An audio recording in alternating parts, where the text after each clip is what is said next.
नमस्कार दोस्तों, स्वागत है आप सभी लोगों का हमारे चैनल ट्रेडिंग विद अतुल में। आज हम बात करने वाले हैं यस बैंक लिमिटेड के बारे में। आपने देखा होगा कि मार्केट है जो कि इस समय ऑल टाइम हाई के आसपास चल रहा है, क्योंकि जब से यहाँ पे यूएस फेड की तरफ से बड़े डिसीजन लिए गए हैं, यहाँ पे बैंकिंग सेक्टर में बहुत अच्छी तेजी बनी हुई है।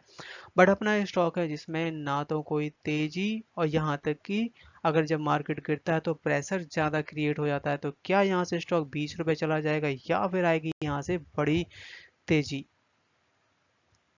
पर यहाँ पे अगर दूसरी नज़र से ये देखा जाए कि बहुत सारे लोगों ने या बहुत सारे रिटेल इन्वेस्टर ने पैसा यहाँ पे इन्वेस्ट किया था कि न्यू प्रमोटर आएगा और हमें काफ़ी अच्छे रिटर्न मिलने की उम्मीद है।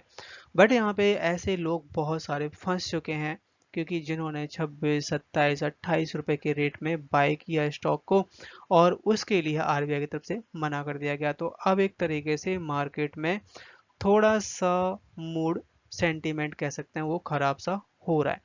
बट इस बार जो यहाँ पे Q2 के नंबर्स आने हैं वो यहाँ पे गेम चेंजर साबित हो सकते हैं। अगर अच्छे आ गए तो फिर यहाँ पे कोई भी न्यू प्रमोटर के बारे में बात भी नहीं करने वाला। और मेरा मानना भी गाइस ये है कि अगर आप लॉन्ग टर्म के लिए इन्वेस्ट कर रहे हो तो आपको भूल जाना चाहिए, क्योंकि इस कंपनी की मैनेजमेंट है जो कि लगातार नई नई पार्टनरशिप करती हुई देखी जा रही है। तो हमें लॉन्ग टर्म के हिसाब से ही सोच के चलना चाहिए।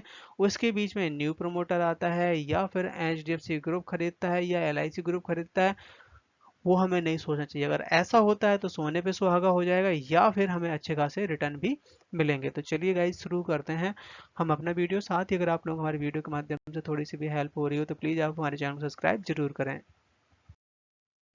फ्राइडे का मार्केट बहुत बढ़िया था। आप देख सकते हैं कि मार्केट है जो कि ऑल टाइम हाई के आसपास पहुंच चुका है। 375 पॉइंट की तेजी बनती हुई देखी गई निफ्टी 50 में। बैंक निफ्टी है जो कि करीबन 750 पॉइंट तक की तेजी दिखाता देखा गया। आईटी में 260 पॉइंट्स की, और स्मॉल कैप का जो इंडेक्स है जिसमें करीबन काफ़ी टाइम के बाद करीबन 770 पॉइंट्स की तेजी बनती हुई देखी गई। अगर वॉल्यूम पे नज़र डाली जाए तो वॉल्यूम लगभग लगभग ठीक सा है। आप देख सकते हैं कि 10, 11 और 8 मतलब एक एवरेज सा वॉल्यूम बना हुआ है। पर यहाँ पे बहुत सारे लोगों के कमेंट थे कि मार्केट में जिस तरीके से तेजी बन रही है, अपने स्टॉक में तेजी नहीं आई है। अब यहाँ पे एक चीज सोचने वाली बात है कि यूएस फेड ने रेट ऑफ इंटरेस्ट तो कम कर दिया। अब उसका इम्पैक्ट बताया जा रहा है कि HDFC bank, ICICI bank, axis bank और एसबीआई, इन सब बैंकों की ग्रोथ होगी तो क्या यस बैंक की ग्रोथ नहीं होगी? क्योंकि रेट ऑफ इंटरेस्ट कम होगा तो जाहिर सी बात है लोन का इंटरेस्ट कम होगा और बहुत सारे लोग लोन भी लेंगे। काफ़ी टाइम के बाद है कि जो यूएस की तरफ से डेटा बहुत अच्छा आया है। खासकर बहुत सारे लोग बात कर रहे थे कि मंदी आ सकती है, और उसके लिए यूएस फेड ने बिल्कुल से नकार दिया और यहाँ तक कि काफ़ी अच्छे रेट कम करने की बात भी कही है, और उसके लिए 0.5% तक का भी कट लग गया है, जिसमें अपने आपने देखा होगा कि रिसेंटली खासकर बैंक निफ्टी में काफ़ी अच्छी तेजी बनी है। अब यहाँ पे बताया जा रहा है कि जो प्राइवेट सेक्टर बैंकिंग है उन्हें बहुत अच्छा बूम आ सकता है, जिस तरीके से रेट कम हो रहे हैं, क्योंकि आरबीआई भी रेट कम कर देगा। तो यहाँ पे प्राइवेट सेक्टर में यस बैंक का भी नाम शामिल है। अगर आप टॉप बैंक देखेंगे, ICICI, HDFC, Kotak Mahindra, axis bank और इंडसइंड बैंक, इसके बाद नाम आता है यस बैंक का। तो जाहिर सी बात है कि यस बैंक को भी इस चीज़ का फायदा जरूर मिलेगा। निर्मला सीतारमन जी की तरफ से एक बड़ी खबर आती हुई देखी जा रही है, खासकर यूपीआई ग्रोथ के बारे में। आपने देखा होगा कि कुछ समय पहले, 1-2 साल पहले, हम यूपीआई बहुत कम यूज करते थे। बट आजकल जस्ट उल्टा हो गया, हम कैश पैसे बहुत कम यूज करते हैं, यहाँ तक कि यूपीआई ज़्यादा, जिसमें यस बैंक है जो कि अपने डिजिटाइजेशन में बहुत ज़्यादा पैसा खर्च करता हुआ दिखाई दे रहा है। रिसेंटली यस बैंक को एक नोटिस मिला है जीएसटी डिपार्टमेंट की तरफ से, वो भी 10,000 का। नोटिस बहुत छोटा है बट हमारा काम है गाइस आपको इन्फॉर्म करना। यस बैंक है जो कि एक नया क्रेडिट कार्ड लॉन्च कर चुका है, और उस क्रेडिट कार्ड का नाम है पैसा सेव कैशबैक क्रेडिट कार्ड। अगर आप इसके फीचर्स को जानेंगे तो अगर आपका दूसरे भी बैंकों के क्रेडिट कार्ड होंगे तो आप इसको जरूर लेंगे, या फिर आप उसको बंद करवा के इसको सिंपल से यूज करने वाले हैं। यहाँ पे यस बैंक ने को branded credit card yes bank पैसा बाजार पैसा सेव क्रेडिट कार्ड जो कि लॉन्च कर दिया है, और इसको बहुत अच्छी तरीके से डिजाइन किया गया है। बताया जा रहा है कि आप चाहे ऑफलाइन या ऑनलाइन कैसे भी परचेजिंग करो, हर एक उसमें आपको कैशबैक मिलने वाला है।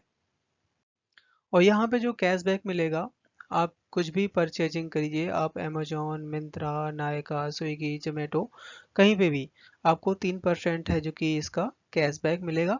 अगर 5,000 रुपये का कैशबैक मंथली आ जाता है तो फिर आपको 1.5% कैशबैक रहेगा, मतलब उसी मंथ में। नेक्स्ट मंथ से फिर 3% स्टार्ट होने वाला है।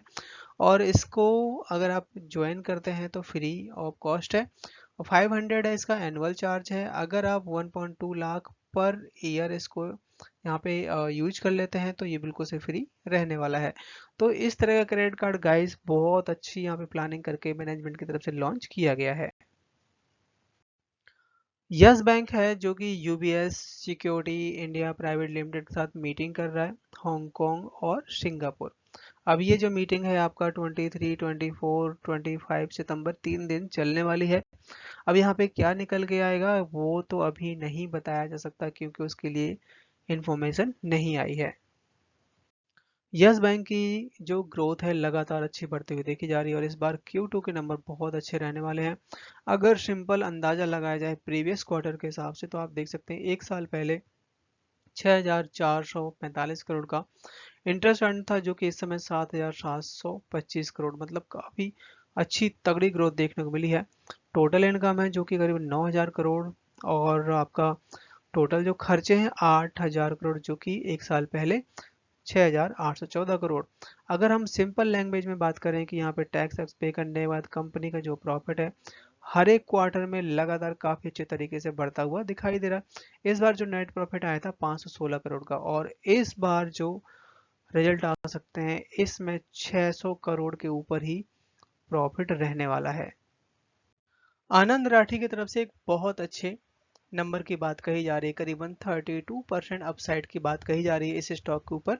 बताया जा रहा है कि यस बैंक है जो कि इस समय काफी कमर्शियल बैंक प्रोवाइडिंग जो सर्विस दे रहा है, यहाँ तक कि digitally offering retail, MSME and corporate clients के साथ में भी अपना बिजनेस बढ़ा रहा है।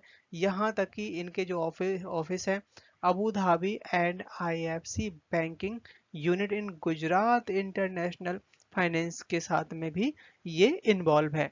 और जिस तरीके से यहाँ पे केयर की तरफ से रेटिंग दी गई है, आने वाले टाइम में बहुत तगड़ा रिटर्न दिखा सकता है। साथ साथ जिस तरीके से स्टॉक अभी 28 रुपए से 23.5 या 6 के आसपास काम करता हुआ दिखाई दे रहा है, बेरिस कैंडल साबित हो गई थी, बट यहाँ से फिर से अब ऊपर की तरफ के लेवल देखने को मिल सकते हैं, और काफी अच्छे लेवल की बात कही जा रही है, जिसमें बताया जा रहा है कि करीबन 200 डेमा का जो हाई बैंड है उसको सपोर्ट कर रहा है, उसको नहीं ब्रेक कर रहा है।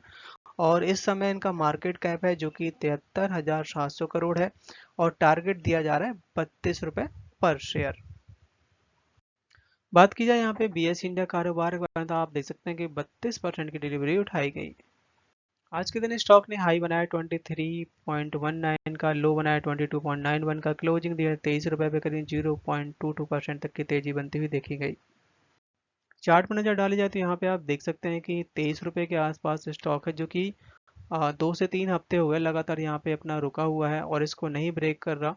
और अगर ब्रेक करता है तो स्टॉक 20 रुपए तक के भी लेवल दिखा सकता है, बट यहाँ से अगर 24 के ऊपर निकलता है तो आपको 28-27 रुपए तक के भी लेवल दिखा सकता है। यस बैंक की रेटिंग लगातार पॉजिटिव होती हुई जा रही है। कुछ समय पहले मॉडिस की तरफ से निकल के आई थी, अब यहाँ पे आप देख सकते हैं कि केयर की तरफ से भी रेटिंग अपग्रेड कर दी गई है, और ये रेटिंग अपग्रेड करी गई है इंफ्रास्ट्रक्चर बॉन्ड के ऊपर। और अगर आप देखेंगे तो अभी रेटिंग थी पॉजिटिव थी, बट पॉजिटिव से यहाँ पे केयर ने A+ और स्लैश स्टेबल कर दिया है, और जिसमें केयर ने काफ़ी जांच पड़ताल करने के बाद ही ये रेटिंग डिसाइड की। आप देख सकते हैं कि इंफ्रास्ट्रक्चर जो बॉन्ड है करीबन 4,670 करोड़, जिसको यहाँ पे A+ कर दिया गया है, और इसके बाद टायर सेकंड बॉन्ड जो कि 8,900 करोड़ है, इसको भी यहाँ पे A+ कर दिया गया है, और सर्टिफिकेट ऑफ डिपॉजिट्स करीबन 20,000 करोड़ है, जो कि केयर की तरफ से A1+ की रेटिंग दी गई है। इसके साथ साथ है केयर ने इन फ्यूचर कैसा रह सकता है यस बैंक का बिजनेस, उसके ऊपर भी यहाँ पे अपने पूरा आउटलुक दिया है। आप देख सकते हैं कि जो इनका जो प्रॉफिट है जो कि क्वार्टर बाय क्वार्टर बढ़ता जाएगा। यहाँ तक कि टोटल जो एसेट्स है उसमें भी काफ़ी अच्छी ग्रोथ दिखाई दे रही है। जो एनपीए है वो आपके काफ़ी कम हो जाने वाले हैं नेक्स्ट ईयर Q1 के आसपास, तो काफ़ी अच्छा अंदाजा लगाया है।